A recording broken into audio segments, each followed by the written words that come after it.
কৃষকের মুখে হাসির কারণ কি?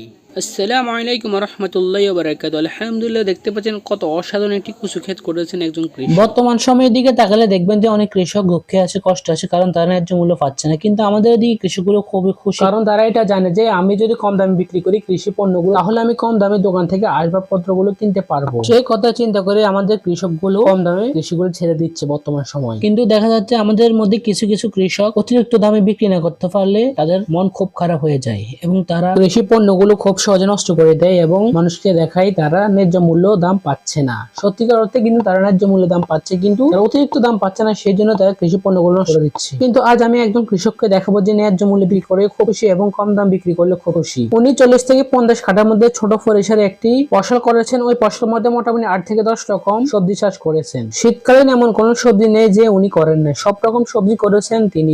ছোট আকারে ফসল করলেও কিন্তু বিক্রি করে থাকেন। এই ফসলগুলো বিক্রি করে তিনি তার জীবিকা নির্বাহ করেন। তিনি এমন ভাবে ফসল করছেন যে বর্ষার সময় ফসলগুলো কিছু হবে না। দেখতে পাচ্ছেন কিছু মাদা তৈরি করছেন, ওই মাদার মধ্যে কিছু কাজ সম্পন্ন করছেন যাতে বৃষ্টি হলেও পানি উঠলেও কিন্তু ফসলগুলো নষ্ট হবে না। মাশাআল্লাহ, দেখতে পাচ্ছেন কত সুন্দরভাবে বরবটিগুলো ধরে আছে গাছের মধ্যে, কত সুন্দর লাগতেছে বরবটিগুলোকে দেখি। এদিকে অনেকগুলো টমেটো বীজ রোপণ করেছেন এবং গাছ উঠে গেছে অলরেডি। রয়েছে কুমড়া এবং অনেকগুলো সিম গাছ এবং ইত্যাদি অনেক ফসল রয়েছে এখানে। মোটামুটি শীতকালীন যত সবজি আছে সবগুলো এখানে রয়েছে। মাশাআল্লাহ, সিমগুলো অনেক হৃষ্টপুষ্ট মনে হচ্ছে। কিন্তু এদিকে দেখা যাচ্ছে একটি কচু ক্ষেত করেছেন উনি। এই কচু ক্ষেতটা করতে কিন্তু ওনার অনেক পরিশ্রম হচ্ছে, যেহেতু উনি নিজের হাতে করেন সবগুলো। 30 কাঠা থেকে 40 কাঠা জমির মধ্যে যে চাষটা করছেন সবগুলো উনি নিজের হাতে করছেন। তাহলে একবার চিন্তা করেন কি পরিমাণ পরিশ্রম করছেন উনি। দেখতে পাচ্ছেন কত ছোট একটি ফসল করে তবু কত খুশি মানুষটা। এর বাইরেও কিন্তু ওনার একটা ইনকাম আছে। উনি পুকুরে গিয়ে জাল মারেন এবং ওই বাড়ি থেকে কিছু মাছ দেওয়া হয়, সেই মাছগুলো নিয়ে চলে যান তিনি। এভাবে চলে ওনার জীবন। তাহলে একবার চিন্তা করে দেখুন তো আপনার জীবন কিভাবে চলে। ওনার মতো প্রকৃত একদম কৃষক প্রত্যেকটা ঘরে ঘরে জন্মানো উচিত, যার টাকার প্রতি কোনো লোভ থাকবে না। লোভ থাকবে শুধু পরিবারের চাহিদা মেটানোর জন্য। যে টাকা উপার্জন করা হয় সেই টাকার প্রতি। একজন কৃষকের জীবন সাধারণত খুবই কঠিন ও পরিশ্রমী হয়। কৃষকরা আমাদের খাদ্য উৎপাদনে আগ্রহী ভূমিকা পালন করে এবং তাদের দৈনন্দিন জীবনে অনেক চ্যালেঞ্জের মোকাবিলা করতে হয়, যেমন আবহাওয়া, মৌসুম পরিবর্তন ও প্রকৃতির দুর্যোগ তাদের কাজের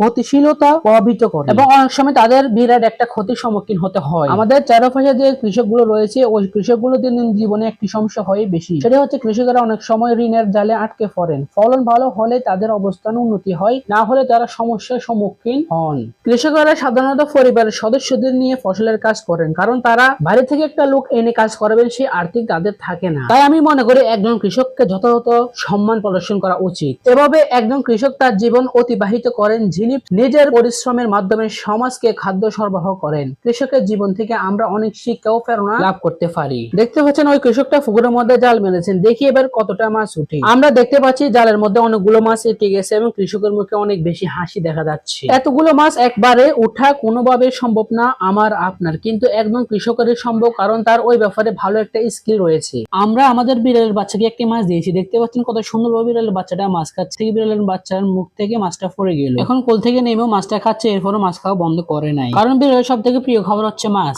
আপনার প্রয়োজনীয় পণ্য কিনতে ভিজিট করুন এগ্রো বাই অনলাইন বাজার ফেসবুক পেজ। 50% ডিসকাউন্টে সবগুলো পণ্য সহজে কিনতে পারবেন আমাদের থেকে। তাই দেরি কিসের, এখনই অর্ডার করুন হোয়াটসঅ্যাপ নাম্বারে।